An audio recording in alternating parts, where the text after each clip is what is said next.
નમસ્કાર વિદ્યાર્થી મિત્રો, ચાલો આજે આપણે હોમ લર્નિંગની પ્રક્રિયા અંતર્ગત ધોરણ 8 ગણિત વિષયની અંદર ચતુષ્કોણની સમજ તેના વિશે આપણે ચર્ચા કરીએ। મિત્રો, તમે જાણો છો કે કાગળ એક સમતલની પ્રતિકૃતિ છે। જ્યારે તમે કાગળ પર પેન્સિલ ઉપાડ્યા વગર તેના પર રહેલા બિંદુઓને એકબીજા સાથે જોડો છો ત્યારે તમને સમતલીય વક્ર મળે છે। જેમ કે અહીંથી પેન ઉપાડ્યા વગર હું આ બિંદુ સુધી પહોંચું તો એક આ વક્ર થયો। તે જ રીતે તમે આ રીતે વક્ર દોરી શકો। તે જ રીતે આ બિંદુથી શરૂ કરી તમે આમ વક્ર દોરી શકો। તે જ રીતે તમે પેન ઉપાડ્યા વગર આ રીતે વક્ર દોરી શકો। તો યાદ કરો, તમે ધોરણ 6માં આવા વક્રો વિશે તમે અભ્યાસ કરી ચૂક્યા છો। જ્યારે ફક્ત રેખાખંડોથી બનતા સાદા બંધ વક્રને બહુકોણ કહે છે। તમે અહીં જોઈ શકો છો, વક્ર બનેલો છે પણ રેખાખંડોથી વક્ર બનેલો છે અને પાછો બંધ છે। તો આવા સાદા બંધ વક્રને બહુકોણ કહેવાય છે। જ્યારે અહીં આ બધા વક્ર તો છે જ પણ તે બંધ નથી, તેથી આવા વક્રોને બહુકોણ કહી શકાય નહીં। ચાલો મિત્રો, હવે આપણે વિકર્ણ કોને કહેવાય તેના વિશે આપણે સમજૂતી મેળવીએ। તો બહુકોણનો વિકર્ણ એ ક્રમિક ના હોય તેવા શિરોબિંદુઓને જોડવાથી મળતો રેખાખંડ છે। તમે અહીં બે આકૃતિ જુઓ છો, એ બંને બહુકોણ છે। આ બહુકોણના નામ આપણે આપીએ તો A, B, C અને D। જ્યારે અહીં 5 બાજુવાળો બહુકોણ છે જેમાં P, Q, R, S અને T નામ આપેલ છે। હવે વિકર્ણ આપણે શોધવા હોય તો ક્રમિક બાજુના શિરોબિંદુઓને જોડવાથી વિકર્ણ મળતો નથી, પરંતુ સામસામેના શિરોબિંદુને જોડવાથી વિકર્ણ મળે છે। જેમ કે AC અને BD આ વિકર્ણ તમને મળે છે। જ્યારે આ બહુકોણ વિશે વિચારીએ તો અહીં PS, PR, QS, QT, RP અને RT એમ તમે વિકર્ણો શોધી શકો છો। હવે તમે અહીં આકૃતિમાં એક વક્ર જોઈ શકો છો। આ બંધ વક્ર છે। એ બંધ વક્રની અંદરનો જે લાલ ભાગ છે તે વક્રનો અંતર્ભાગ કહેવાય। જ્યારે આ કેસરી રંગનો જે ભાગ છે તે વક્રની બહારનો એટલે કે બહિર્ભાગ કહેવામાં આવે છે। ચલો, અંતર્ભાગ અને બહિર્ભાગ વિશે સ્પષ્ટીકરણ મેળવ્યા બાદ હવે આપણે બહિર્મુખ અને અંતર્મુખ બહુકોણ કોને કહેવાય તે આકૃતિ દ્વારા આપણે જોઈએ। તો અહીં તમને આ 4 આકૃતિઓ આપેલી છે, તમે ધ્યાનપૂર્વક જુઓ। આ બહિર્મુખ બહુકોણના ઉદાહરણો છે। જ્યારે તમે બાજુમાં જ બીજી 4 આકૃતિઓ આપેલી છે તે તમે ધ્યાનપૂર્વક જુઓ, તે અંતર્મુખ બહુકોણના ઉદાહરણો છે। હવે આ બંને આકૃતિઓના જૂથમાં તમને કોઈ તફાવત દેખાય છે? તો તમે થોડુંક અવલોકન કરો તો તમને ખ્યાલ આવશે કે બહિર્મુખ બહુકોણના વિકર્ણોને તમે જોડો તો આ વિકર્ણો છે એ હંમેશા બહુકોણના અંદરના ભાગમાં જ છેદે છે। જ્યારે કોઈ પણ અંતર્મુખ બહુકોણ તમે લ્યો, એના વિકર્ણ તમે લ્યો, દાખલા તરીકે આ વિકર્ણ લઉં અને આ વિકર્ણ અહીંથી લઉં, તો આ વિકર્ણ છે, આ વિકર્ણ અથવા તેનો કોઈ પણ ભાગ તે બહુકોણના બહારના ભાગમાં હશે અને બહારના ભાગમાં છેદશે।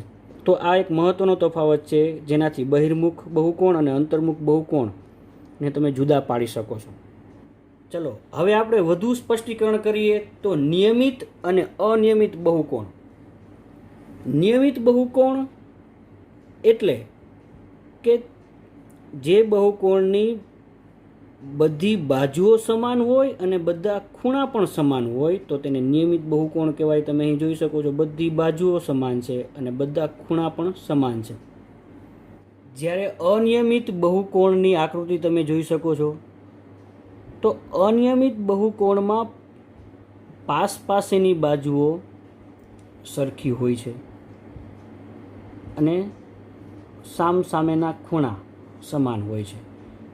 ત્યારબાદ એક સૂત્ર યાદ રાખવાનું છે તમારે કે બહુકોણના ખૂણાના માપનો સરવાળો શોધવો હોય તો કેવી રીતે શોધી શકાય, તેના માટેનું સૂત્ર છે બહુકોણના ખૂણાના માપનો સરવાળો બરાબર કૌંસમાં n-2 ગુણ્યા 180°. હવે અહીં n બરાબર બહુકોણની બાજુઓની સંખ્યા છે. ઉદાહરણ તરીકે મારે આ નિયમિત બહુકોણના ખૂણાઓનો સરવાળો શોધવો હોય તો સૌથી પહેલાં મારે બાજુઓ ગણવી પડશે. 1, 2, 3 ને 4. તો બાજુની સંખ્યા છે 4 એટલે n બરાબર 4 આવશે. 4 ઓછા 2 એટલે 4માંથી 2 જાય તો 2 અને 2 ગુણ્યા 180 એટલે કે જવાબ આવશે 360°. આમ આ નિયમિત બહુકોણના બધા ખૂણાના માપનો સરવાળો 360° થાય છે. ચાલો હવે આપણે સ્વાધ્યાય 3.1 ના દાખલાઓ સમજીએ.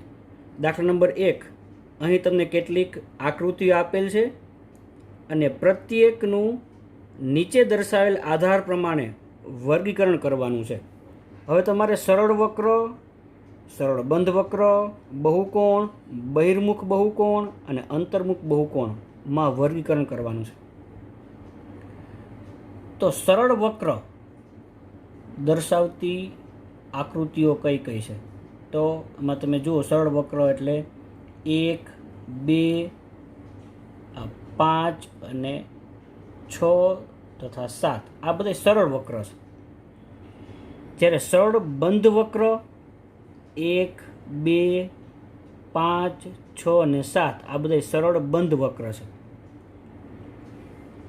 આ જે આકૃતિ નંબર 4 છે તે સરળ બંધ વક્ર નથી. ત્યારબાદ બહુકોણ. બહુકોણ એટલે રેખાખંડોથી બનતી બંધ આકૃતિ. તો અહીં 1 અને 2 આ બહુકોણ દર્શાવે છે.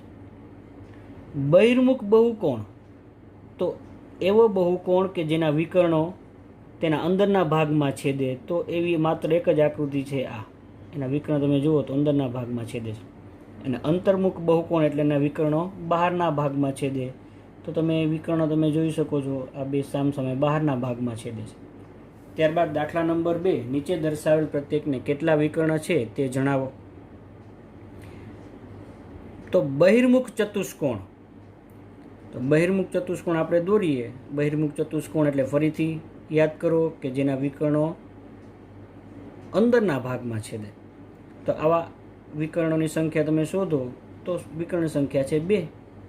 જ્યારે નિયમિત ષટકોણમાં તમે વિકર્ણની સંખ્યા શોધો તો કુલ સંખ્યા તમને મળશે 9. અહીં તમે જાતે આકૃતિ દોરવાનો પ્રયત્ન કરો અને વિકર્ણની સંખ્યા મેળવવાનો પ્રયત્ન કરશો તો જવાબ મળશે 9. તો અહીં ત્રિકોણમાં વિકર્ણની સંખ્યા છે 0. વિકર્ણોની સંખ્યા શોધવાનું સૂત્ર પણ છે,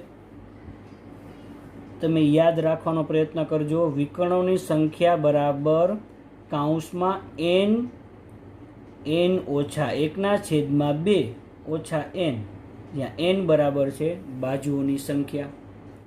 દાખલા નંબર 3, બહિર્મુખ ચતુષ્કોણના ખૂણાના માપનો સરવાળો કેટલો થાય? હવે જો ચતુષ્કોણ બહિર્મુખ ના હોય તો શું આ ગુણધર્મ લાગુ પડશે? આ પ્રશ્નનો જવાબ આપણે આપવાનો છે. તો બહિર્મુખના બધા ખૂણાના માપનો સરવાળો 360° થાય. અને કદાચ બહિર્મુખ ચતુષ્કોણ ન હોય એટલે કે અંતર્મુખ ચતુષ્કોણ હોય તો પણ તેના બધા ખૂણાના માપનો સરવાળો 360° થાય.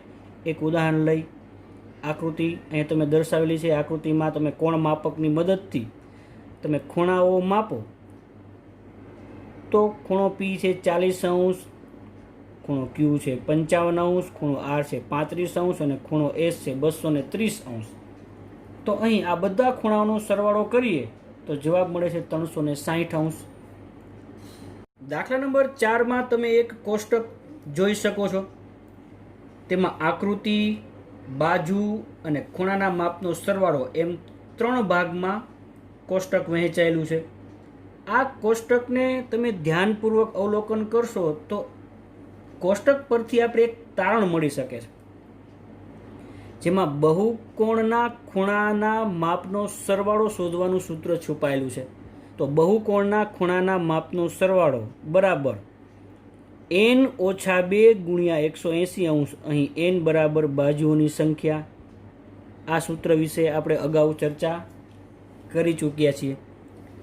હવે જો એક બહુકોણ એવો છે કે જેના બાજુની સંખ્યા 7 છે, તો તેના ખૂણાના માપનો સરવાળો કેટલો થાય તે આપણે ગણતરી કરવી હોય તો સૂત્રમાં આપણે n બરાબર 7 લઈએ તો બહુકોણનો સરવાળો બરાબર n ઓછા 2 ગુણ્યા 180 એટલે કે 7 ઓછા 2 ગુણ્યા 180 એટલે કે 5 ગુણ્યા 180 એટલે કે જવાબ આવશે 900 અંશ.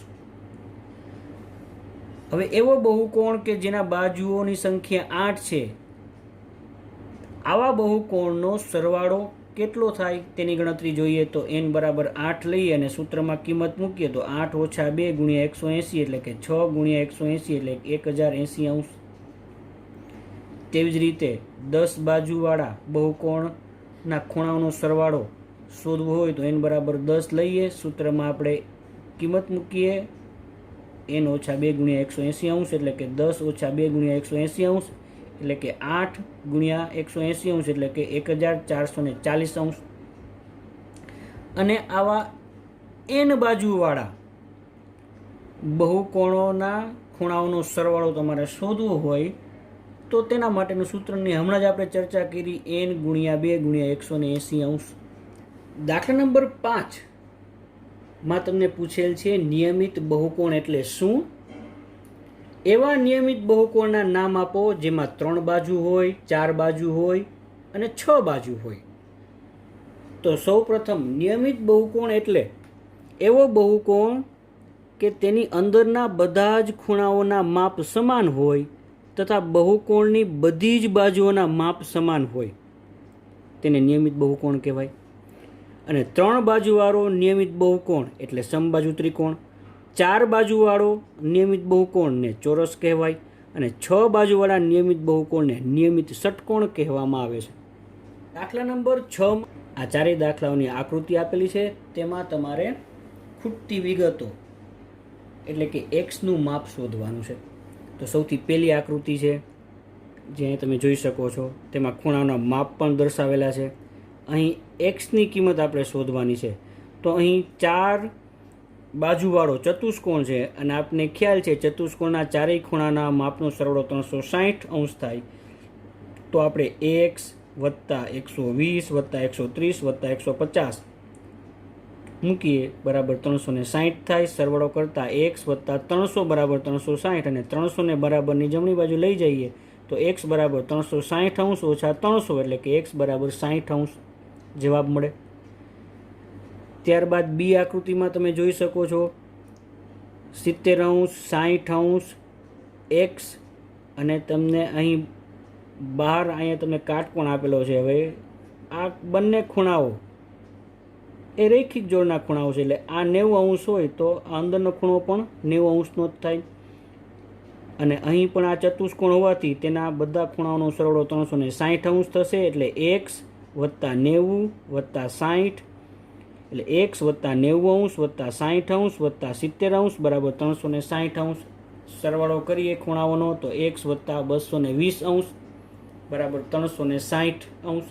તેથી x બરાબર 360 અંશ ઓછા 220 અને જવાબ મળે છે x બરાબર 140 અંશ. ત્યારબાદ આકૃતિ સી તમે જુઓ તો અહીં પાયાના બે ખૂણાઓ છે તે રૈખિક જોડ બનાવે છે. એટલે સૌપ્રથમ આપણે 70નો રૈખિક જોડનો ખૂણો થશે 110 અંશ અને 60 અંશનો રૈખિક જોડનો ખૂણો થશે 120 અંશ.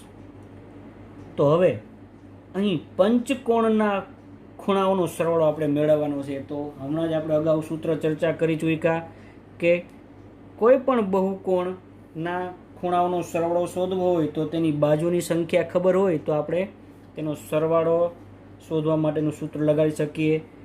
n ઓછા 2 ગુણ્યા 180 અંશ. અહીં બાજુઓ 5 હોવાથી 5 ઓછા 2 ગુણ્યા 180 અંશ એટલે કે 3 ગુણ્યા 180 અંશ એટલે કે 540 અંશ. તો આ પંચકોણના ખૂણાઓનો સરવાળો 540 અંશ થાય. હવે આપણે કિંમતો મૂકીએ તો x વત્તા 30 અંશ વત્તા x વત્તા 110 વત્તા 120 અંશ બરાબર 540 એટલે કે 2x વત્તા સરવાળો કરીએ ખૂણાઓનો તો 260 અંશ બરાબર 540 અંશ. 260 ને આપણે બરાબરની જમણી બાજુ લઈ જઈએ. 540 ઓછા 260 એટલે 280 અંશ એટલે કે 2x બરાબર 280 અંશ. અને એક્સના ગુણાકારમાં જે 2 છે તે બરાબરની જમણી બાજુએ ભાગાકારમાં જશે એટલે કે 280 ભાગ્યા 2 અને અંતિમ જવાબ મળશે x બરાબર 140 અંશ. ત્યારબાદ ચોથી આકૃતિમાં આપણે એક્સની કિંમત શોધવાની છે. આકૃતિનું અવલોકન કરીએ તો આપણે ખ્યાલ આવે છે કે આ નિયમિત પંચકોણ છે. તો નિયમિત પંચકોણના ખૂણાઓનો સરવાળો સૂત્રની મદદથી શોધીએ તો 540 અંશ થાય. હવે અહીં તમામ ખૂણાઓ સમાન છે કારણ કે નિયમિત પંચકોણ છે. તો x વત્તા x વત્તા x વત્તા x વત્તા x બરાબર 540 અંશ એટલે કે 5x બરાબર 540 અંશ એટલે x બરાબર 540 અંશના છેદમાં 5 ભાગાકાર કરીએ એટલે જવાબ આવશે x બરાબર 108 અંશ. હવે દાખલા નંબર 7માં તમારે 2 દાખલાઓ કરવાના છે a અને b અને તેમાં x વત્તા y વત્તા ઝેડની કિંમત શોધવાની છે, જ્યારે બીજા દાખલામાં x વત્તા y વત્તા ઝેડ વત્તા ડબલ્યુની કિંમત શોધવાની છે. તો અહીં પહેલી આકૃતિ જુઓ, તમને 30 અંશ અને 90 અંશ આપેલા છે તથા x y અને z જે અજ્ઞાત છે તેની કિંમત શોધવાની, ત્યારબાદ તેનો સરવાળો કરવાનો છે. હવે આ દાખલો છે એકદમ સરળ રીતે થઈ શકે કારણ કે અહીં 30 અને z તે રેખિક જોડના ખૂણાઓ છે, તેવી રીતે x અને 90 તે પણ રેખિક જોડના ખૂણાઓ છે. તો રેખિક જોડના ખૂણાથી સૌપ્રથમ આપણે x ની કિંમત શોધીએ તો x વત્તા 90 બરાબર 180 એટલે કે x ની કિંમત 180 ઓછા 90 એટલે x બરાબર 90 અંશ. હવે y ની કિંમત શોધવી હોય તો આપણે અંતઃસમુખ કોણની ભૂમિકા યાદ કરીએ. તો અંતઃસમુખ કોણ એટલે રેખિક જોડ જેની સાથે બનતી હોય તે ખૂણા સિવાયના બાકીના બે ત્રિકોણના ખૂણાઓનો સરવાળાને આપણે અંતઃસમુખ કોણ કહેવાય. તો અહીં yની કિંમત શોધવી હોય તો આપણે 90 વત્તા 30 કરવું પડે એટલે કે 120 અંશ થાય. જ્યારે z છે તે 30ના રેખિક જોડનો ખૂણો છે એટલે કે z બરાબર 180 ઓછા 30 એટલે કે z બરાબર 150. આમ x વત્તા y વત્તા z બરાબર 90 વત્તા 120 વત્તા 150 એટલે કે z બરાબર થશે 360 અંશ. ત્યારબાદ આકૃતિ બીમાં તમને 60, 80 અને 120 અંશ આપેલા છે, જ્યારે z, y, x અને w જે બહુકોણની બહારના ભાગમાં છે, જે ચતુષ્કોણની બહારના ભાગમાં છે. હવે ધારો કે અહીં ખૂણો a છે તો સૌપ્રથમ આપણે a નું માપ શોધી લઈએ. તો ચતુષ્કોણના અંદરના બધા ખૂણાઓનો સરવાળો 360 અંશ થાય. તો a વત્તા 120 અંશ વત્તા 80 અંશ વત્તા 60 બરાબર 360 અંશ એટલે કે a વત્તા 260 અંશ બરાબર 360 અંશ. 260 ને બરાબરની જમણી બાજુ લઈ જઈએ તો 360 અંશ ઓછા 260 અંશ એટલે એની કિંમત મળે છે 100 અંશ. હવે a અને w એ રેખિક જોડના ખૂણા છે એટલે કે a વત્તા w બરાબર 180 અંશ એટલે કે 100 વત્તા w બરાબર 180 અંશ એટલે કે w ની કિંમત મળે 180 ઓછા 100 બરાબર 80. w ની કિંમત મળે છે 80 અંશ. હવે x અને 120 તે પણ રેખિક જોડના ખૂણા હોવાથી x ની કિંમત મળશે 60 અંશ. તેવી જ રીતે y અને 80 તે રેખિક જોડના ખૂણા હોવાથી y ની કિંમત મળશે આપણે 100 અંશ. અને આ જ પ્રમાણે z અને 60 રેખિક જોડના ખૂણાઓ છે તેથી z ની કિંમત મળશે આપણે 120 અંશ. રેખિક જોડના ખૂણા શોધવા માટે હંમેશા આપેલ ખૂણાને 180 માંથી બાદ કરવા પડે. આમ x વત્તા y વત્તા z વત્તા w બરાબર જે આપને કિંમતો મળેલી છે તે કિંમતોનો સરવાળો કરીએ 60° વત્તા 100° વત્તા 120° વત્તા 80°, એટલે કે 360° જવાબ તમને મળશે.